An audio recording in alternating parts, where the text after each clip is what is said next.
according to the New York Post. Attacks, including a shooting that left a gang leader dead, flared in Haiti's capital, Port-au-Prince, on Thursday as political groups appeared nearer to finalizing a transition council to take over from an absent government. A police operation killed the head of the Delmas 95 gang, Ernst Julm, known as T. Greg, a day after another gang leader was killed in an apparent resurgence of vigilante justice, police and sources confirmed. The death of Julm, a member of gang leader Jimmy Barbecue, Cherry's Ears, Viv Ansanum, Alliance, marks a setback for gangs' moves to take over more of the city. Julm had recently escaped from Haiti's largest prison in a mass jailbreak. United Nations Secretary-General Antonio Guterres welcomed reports that political groups had selected all members of a transitional council that would take over presidential powers ahead of future elections, a UN spokesperson said. The council, intended to bring together Haiti's fractured political class, is tasked with appointing a replacement to Prime Minister Ariel Henry, who announced his resignation on March 11 as gang violence prevented his return to the country.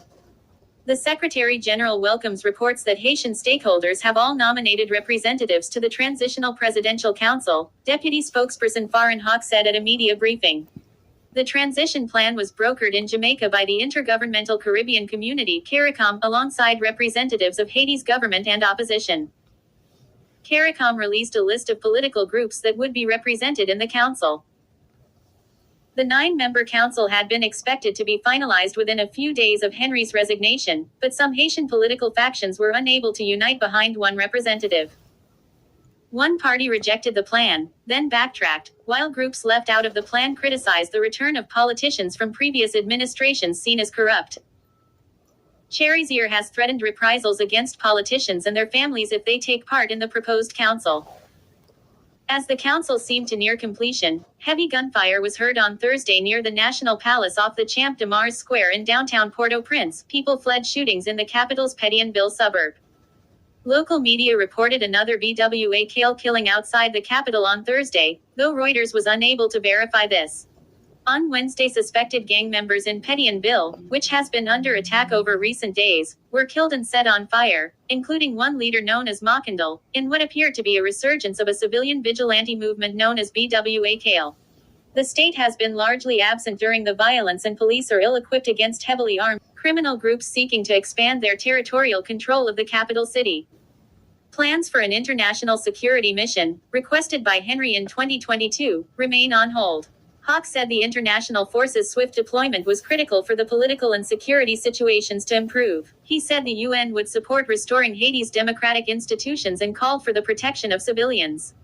The UN and other international bodies and embassies have been evacuating staff and other foreigners by helicopter because Haiti's main airport is not secure. Canada's government said late on Thursday that the Canadian Armed Forces were working with the Canadian Embassy in Haiti to assist in contingency planning. It did not elaborate, but its statement came in response to reports that Canadian soldiers were flown in to protect the Canadian Embassy. Out since Sunday, a State Department spokesperson said. The U.S. government on Thursday organized the departure of 90 U.S. citizens from Haiti's northern city of Cap Haitian to Miami as well as from Port-au-Prince to the Dominican Republic, after unpopular Prime Minister Ariel Henry announced on Monday he would step down once the council was in place. The capital, Port-au-Prince, was initially quieter, but violence appeared to be flaring up again as of late Wednesday, with a shootout in one neighborhood and an attack on the police academy early on Thursday.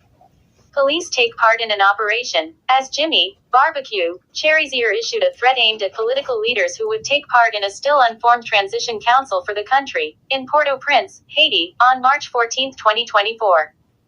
Reuters.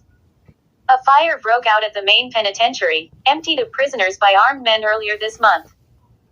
As you leave the page, don't forget to hit the like bell and subscribe to the channel if you haven't done so as yet. Thank you for watching.